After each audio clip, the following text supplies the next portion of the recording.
Ashok TV ప్రేక్షకులకు నమస్తే. అయితే ఈ మధ్య కాలంలో సైబర్ క్రైమ్స్ తో పాటు దొంగతనాలు కూడా పెరుగుతుంటాయి. అందరూ జాగ్రత్తగా ఉండాలి ఈ అంశాల్లో. ఇదే అవేర్నెస్ కల్పించేందుకు దొంగతనాల విషయంలో కావచ్చు, సైబర్ క్రైమ్స్ విషయంలో కావచ్చు, డ్రగ్స్ విషయంలో కావచ్చు, వీటన్నిటి ఈవ్ టీజింగ్ రకరకాల సమస్యలు ఉంటాయి, రకరకాల ఇబ్బందులు ఉంటాయి జనాలకు. అలాంటి ఇబ్బందులకు ముందే అవగాహన కల్పించేందుకు చైతన్యపురి పరిధిలో Chaitanyapuri PS SHO Venkateswara sir మన దగ్గర ఉన్నారు. సార్ నమస్తే. మీరు అవేర్నెస్ కల్పిస్తున్నారు, ఎట్లా అంటే ఏ విధంగా అవేర్నెస్ కల్పిస్తున్నారు జనాలకు కావచ్చు, ఇక్కడ ఉన్నట్టుగా మార్కెట్ లో ఉన్నట్టు వాళ్ళకి కావచ్చు? అంటే గౌరవ సిపి గారి ఆదేశాల మేరకు ప్రతిరోజు మేము విజిబుల్ పోలీసింగ్ చేస్తున్నాము. విజిబుల్ పోలీసింగ్ లో డిఫరెంట్ పీపుల్ ని కలుస్తున్నాము. సైబర్ క్రైమ్ గురించి, డ్రగ్స్ గురించి, ఈవిటీస్ గురించి, తర్వాత మహిళలపై జరిగే నేరాల గురించి, అదేవిధంగా కాలనీలో ఉన్న ఇబ్బందుల గురించి, ఫెల్ట్ నీడ్స్ గురించి కూడా అడుగుతున్నాం. వాళ్ళకి ఫెల్ట్ నీడ్స్ అంటే డ్రైనేజ్ బాగలేదనో, కరెంట్ బాగలేదనో, లేకపోతే ఏదైనా రోడ్డు బాగలేదనో, ఇలాంటి విషయాలను కూడా మేము వాళ్ళ దగ్గరికి పోయి అడిగి తెలుసుకొని కన్సర్న్ డిపార్ట్మెంట్ కూడా లెటర్లు పెట్టడం, వాళ్ళ ప్రాబ్లమ్స్ సాల్వ్ చేయడానికి ప్రజల వద్దకే మేము వచ్చి మా నెంబర్లు వాళ్ళకి ఇచ్చి వాళ్ళకి ఏమైనా ప్రాబ్లమ్స్ ఉంటే అక్కడికక్కడ పరిష్కరించడము. తర్వాత అలాంటి పరిష్కరించలేనివి ఇంకా లాంగ్ టర్మ్ ఉంటే అక్కడికి పోలీసుని పిలిపించటము, వాళ్ళ దగ్గర కంప్లైంట్ తీసుకోవటము, FIR చేయటము, ఇలాంటివి చేస్తూ ఉంటాం. ఓకే సార్, ఇంకోటి ఏంటంటే ఇప్పుడు ఇదే మార్కెట్, ఒకసారి కెమెరామెన్ గారు చూపించండి. ఇప్పుడు ఈ మార్కెట్ లో ఉన్నాము, ఇది ఇట్లాంటి కూరగాయల మార్కెట్లు కావచ్చు, రద్దీగా ఉన్నటువంటి జాతరలు, ఇట్లాంటి సమయంలో కొంతమంది తెలియకుండానే కస్టమర్ల దగ్గర, జనాల దగ్గర తెలియకుండానే గొలుసులు కొట్టేస్తుంటారు, కొంతమంది దొంగలు సెల్ ఫోన్లు కొట్టేస్తుంటారు, వాల్యుబుల్ వస్తువులు కొట్టేస్తుంటారు. అలాంటి టైంలో ఎలాంటి జాగ్రత్తలు తీసుకోవాలి జనాలు కావచ్చు, పబ్లిక్లు, అక్కడ ఉన్నట్టుగా బాధితులు? మా తరపున అయితే వీళ్ళకి మా పెట్రో కార్ సైరన్ కొడుతుంది, ఇక్కడ తిరుగుతారు. మా సైడ్ పెట్రో కార్ వస్తుంది, తిరుగుతారు. ఎవరన్నా పాత అఫెండర్లు ఉంటే వాళ్ళని పికప్ చేయటము, వాళ్ళని తీసుకుపోవడం జరుగుతుంది. ప్రజలకు నేను చెప్పే విజ్ఞప్తి ఏంటంటే, మీరు ఏదైనా ఒక షాపింగ్ మాల్కి వచ్చినప్పుడు ఏజ్డ్ పర్సన్స్ ఉంటారు, చిన్నోళ్ళు ఉంటారు, పెద్దోళ్ళు ఉంటారు. వచ్చేటప్పుడు మీ విలువైన వస్తువుల్ని జాగ్రత్తగా పరిచే బాధ్యత మీదే.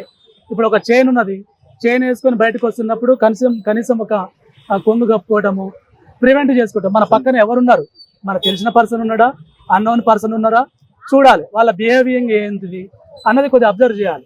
మీరు ఈ షాపింగ్ దాని మీదనే ఉంటే, మనసు మొత్తం షాపింగ్ మీద ఉంటే మన వస్తువులు పోవడానికి ఉంటుంది.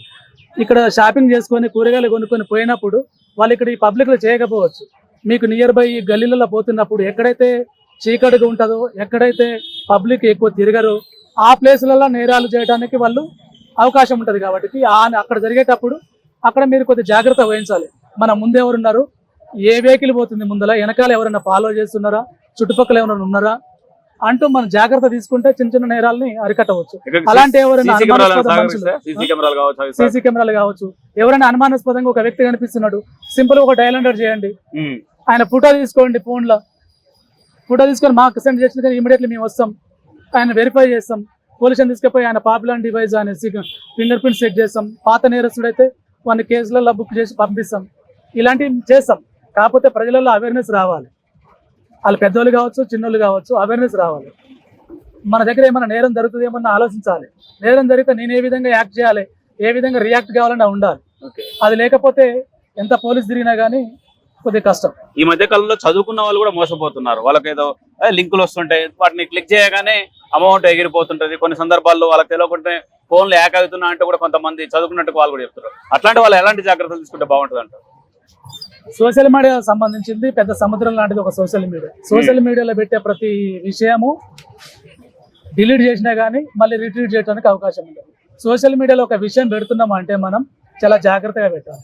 ఈ సోషల్ మీడియాని ప్రైవసీ అనే ఒక ఆప్షన్ ఉంటుంది.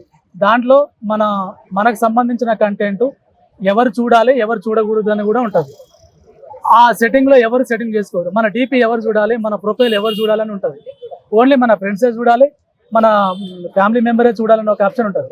కానీ ఇది అవగాహన లేకపోవటం వల్ల, అలాంటి ప్రివెంట్ పెట్టుకోకపోవటం వల్ల సోషల్ మీడియాలో మన ప్రైవేట్ జీవితాన్ని మొత్తం పెట్టేస్తాం. మన ఫోటోలు, మన డాక్యుమెంటేషన్ అంతా పెడతారు. దానివల్ల ఏంది, మిస్క్రియంట్స్ డౌన్లోడ్ చేస్తారు. ఈవెన్ మన ఒక ఫోటో, మన హెడ్ ఒకటి చాలు, మన హెడ్ని ఒకటి మార్పింగ్ చేసేసి మనకే ఒక లింక్ పెడతాడు. ఆ లింక్ పెట్టి ప్యానిక్ గురి చేస్తాడు. దాన్ని చూసిన మన ఫ్యామిలీ మెంబర్ ఏమనుకుంటారు అని చెప్పేసి మనమే వానికి మనీ సెండ్ చేస్తుంటాం. ఒకసారి రెస్పాండ్ అయినామంటే ఆయన తర్వాత ఇంకొక ఆయన కాల్ చేస్తాడు, ఆయన తర్వాత ఇంకొక ఆయన కాల్ చేస్తాడు. వీళ్ళందరికీ మనం రెస్పాండ్ అవుతా ఉంటే వాళ్ళు రెచ్చిపోతారు. అట్లా వాళ్ళకి రెస్పాండ్ కాకుండా సైబర్ క్రైమ్లో కంప్లైంట్ మీరు ఇంటి దగ్గర ఉండే కంప్లైంట్ చేయవచ్చు. అది ఎంత నెంబర్ అంటే 1930 చేయవచ్చు. ఫోన్ 1930 ఫోన్ చేస్తే ఇమ్మీడియట్లీ ఆ అకౌంట్ బ్లాక్ అవుతుంది. మీ పోయిన అకౌంట్ ఎవరికి అకౌంట్కి అయితే పోయినాయో ఆ అకౌంట్ ఫ్రీజ్ అవుతుంది. ఆ తర్వాత మాకు వచ్చి కంప్లైంట్ ఇస్తే మేము ఎఫ్ఐఆర్ చేస్తాము. ఆ మనీ రీఫండ్ కావడానికి మేము ప్రయత్నం చేస్తాము. ఆ రీఫండ్ కూడా చాలా మంది చేసినాము, ఆ విధంగా చేస్తాము. కాకపోతే సోషల్ మీడియా పెట్టేటప్పుడు కొద్దిగా ఆలోచించి చేయాలి. సరే, ఇంకోటి ఏంటంటే ఈ మధ్య కాలంలో 6th క్లాస్ 7th క్లాస్ పిల్లలు కూడా కొంతమంది సిగరెట్లు తాగుతున్నారు, కొంతమంది డ్రగ్స్ తీసుకుంటున్నారు, యువతులు కూడా డ్రగ్స్ తీసుకుంటున్నారు. అట్లాంటి వాళ్ళకు ఎలాంటి మెసేజ్ ఇస్తారు? ఎందుకంటే అది కూడా సోషల్ ఈవెంట్ లో చాలా పెడదలు పడుతున్నారు పిల్లలైనా కావచ్చు, చాలా మంది. దానికి ఎలాంటి మెసేజ్ ఇస్తారు? దానికి ఒకటే ఉపాయం, ఏం లేదు. మన ఇంట్లో మనమే మన పిల్లల ముందర లిక్కర్ తాగుతాం, మన పిల్లల ముందలే మనమే సిగరెట్ తాగుతాం.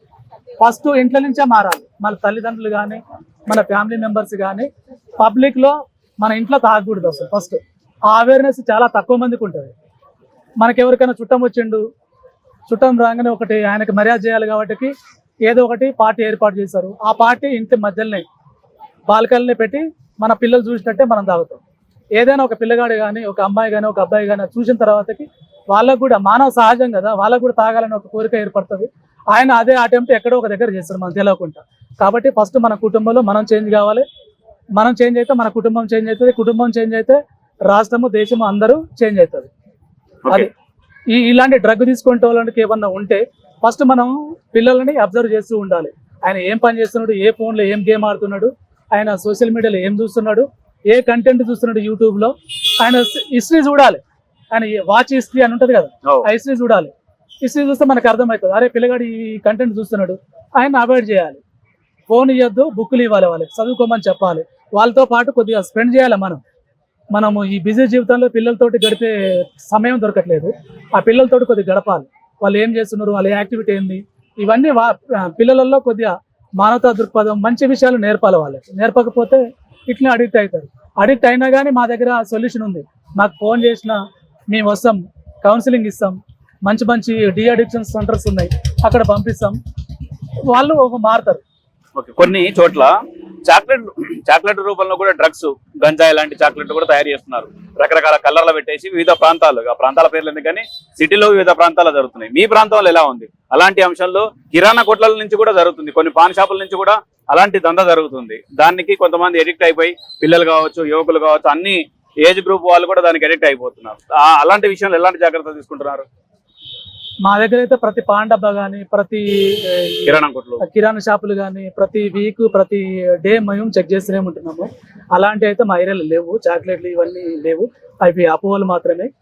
కాకపోతే చిన్న చిన్న ఈ బయట నుంచి వచ్చిన వాళ్ళు ఎవరైనా చేసి ఉండొచ్చాము, కానీ అలాంటి వాళ్ళ మీద కూడా దృష్టి ఉంది. పాత నేరస్తులు వాళ్ళని కౌన్సిలింగ్ ఇవ్వటము, వాళ్ళ పొల్యూషన్కి పిలిపియటము, వాళ్ళ మీద సర్వేలెన్స్ పెట్టడము, ఎక్కడెక్కడ తిరుగుతున్నాడు, ఆయన బిహేవియర్ ఏముందని చెక్ చేయటము, ఇవన్నీ జరుగుతున్నది. వాళ్ళతో పాటు ప్రజలలో కూడా కొద్దిగా మార్పు రావాలి. మీకేమైనా సమాచారం ఉంటే 100 ఫోన్ చేయండి. మా పర్సనల్ నెంబర్లు ఉన్నాయి, మా ఫోన్ నెంబర్లు ఉన్నాయి, వీటికి ఫోన్ చేయండి. మేము ఎప్పుడు అందుబాటులో ఉంటాం. అలాంటి ప్రాబ్లం ఉంటే మేము ఏమంటే వాళ్ళని కఠినంగా శిక్షలు ఉన్నాయి, వాళ్ళని ఎఫ్ఐఆర్ చేస్తాము, రిమాండ్ చేస్తాము, వాళ్ళ కోర్టు ముందులో ప్రొడ్యూస్ చేస్తాం. ఓకే, ఇలాంటి అన్ని అంశాల మీద డ్రైవ్ చేస్తున్నారా సార్? అంటే వీక్లీ ఎట్లా చేస్తారు? వీక్లీయా లేకపోతే మంత్లీయా? ఎట్లా దీని ప్రాసెస్ ఎలా ఉంది, ఎలా చేస్తున్నారు? గౌరవ సిపి గారు రాచకొండ గారి ఆదేశాల మేరకు ప్రతిరోజు ప్రతి ఏరియాలో ఏదో ఒక ఏరియా సెలెక్ట్ చేసుకొని విజిబుల్ పోలీసింగ్ చేస్తున్నాము. సార్ యొక్క మోటివ్ ఏంటంటే విజిబుల్ పోలీసింగ్ చేయాలి, క్విక్ రెస్పాన్స్ ఉండాలి. ఇమీడియట్లీ ఏదైనా కంప్లైంట్ వస్తే ఇమీడియట్ రియాక్ట్ కావాలి, వాళ్ళ ప్రాబ్లం సాల్వ్ చేయాలన్నది సార్ యొక్క మోటు, రాచకొండ యొక్క మోటు. కాబట్టి అందులో భాగంగా ప్రతిరోజు ఏదో ఒక సమయం, నేను కాకపోతే మా సిబ్బంది కాకపోతే అందరూ ఏదో ఒక టైంని కేటాయించుకొని ప్రజల దగ్గరికే పోయి ఇలాంటి విషయాలు చెప్తాం జరుగుతుంది. ఇప్పుడు స్టార్ట్ చేసినాం ఆల్రెడీ, కొన్ని ఏరియాలు అయిపోయినాయి, ఈ ఏరియాకి ఈ రోజు వచ్చింది.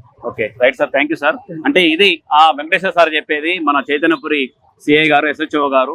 అయితే ఈ పరిధిలో ఉన్నటువంటి డ్రగ్స్ కావచ్చు, కొన్ని సైబర్ క్రైమ్స్ కావచ్చు, ముందస్తు జాగ్రత్త తీసుకునేట్టు వాళ్ళకి అవేర్నెస్, జనాలకు అవేర్నెస్ కల్పిస్తే ముందస్తుగా సమాచారాన్ని వెంటనే ఇస్తారు. దాంతో సాల్వ్ చేయడం తొందరగా ఈజీ అవుతుంది. ఆ తర్వాత ఎఫ్ఐఆర్ బుక్ చేసుకొని అది ఎక్కడికో చాలా లాంగ్ టైం అవుతుంది. వెంటనే అయితే తొందరగా పట్టేయచ్చు, తొందరగా వాళ్ళకు కూడా న్యాయం చేయొచ్చు అన్న ఆలోచనతోటి ఈ విధంగా డ్రైవ్స్ చేస్తున్నారు. సిఐ గారి ఆధ్వర్యంలో చాలా మంది పోలీసులు, అంటే PS పోలీసులు అందరూ వచ్చి సిబ్బందితో వచ్చి ఈ విధంగా చేస్తున్నారు. ఇది ఒక మంచి కార్యక్రమం చెప్పుకోవచ్చు. కెమెరా పర్సన్ సురేష్ తో రవిచంద్ర, చైతన్యపురి, అశోక టీవీ, హైదరాబాద్.